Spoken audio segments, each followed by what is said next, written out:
বিদ্রোহীদের হাতে পরাজিত হয়ে দেশ ছাড়ার ৮ দিন পর মুখ খুলেছেন সিরিয়ার সাবেক প্রেসিডেন্ট বাশার আল আসাদ। তার একটি বিবৃতি আন্তর্জাতিক গণমাধ্যমগুলো প্রচার শুরু করেছে।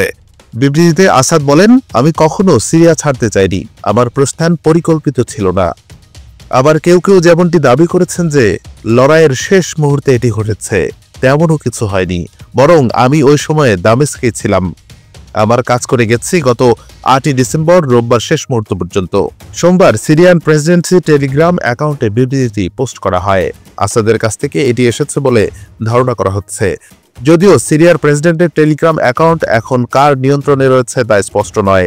তাছাড়া এই বিবৃতিটি আসাদই লিখেছেন কিনা তাও স্পষ্ট নয়। আরবি ও ইংরেজিতে লেখা ওই বিবৃতিতে আরও বলা হয়, ৮ই ডিসেম্বর সকালে আসাদ সিরিয়ার হেইমিমে রাশিয়ার বিমান ঘাঁটিতে গিয়েছিলেন যুদ্ধ প্রস্তুতি দেখতে।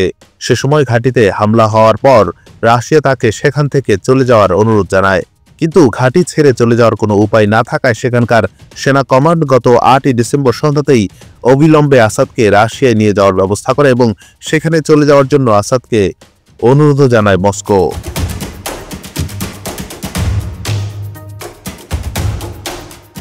শীর্ষ সামরিক অবস্থানগুলো ভেঙে পড়ার পর দামেস্কের পতনে রাষ্ট্রের অবশিষ্ট সব প্রতিষ্ঠান অচল হয়ে পড়লে রাশিয়া যাওয়ার এই ব্যবস্থা নেওয়া হয়েছিল বলে জানানো হয়েছে ওই বিবৃতিতে। এতে আরও বলা হয়, ওইসব ঘটনা ঘটতে থাকার সময় আমি কোনোভাবেই পদত্যাগ করা কিংবা আশ্রয় খোঁজার কথা ভাবিনি। কোনো মানুষ কিংবা কোনো দলও এ ধরনের কোনো প্রস্তাব দেয়নি। দেশ সন্ত্রাসীদের হাতে চলে যাওয়ার পর অর্থবহ কোনো অবদান রাখার সক্ষমতাই খোয়া যায়, আর প্রেসিডেন্ট হিসেবে আমার অবস্থানেরও আর কোনো মানে ছিল না।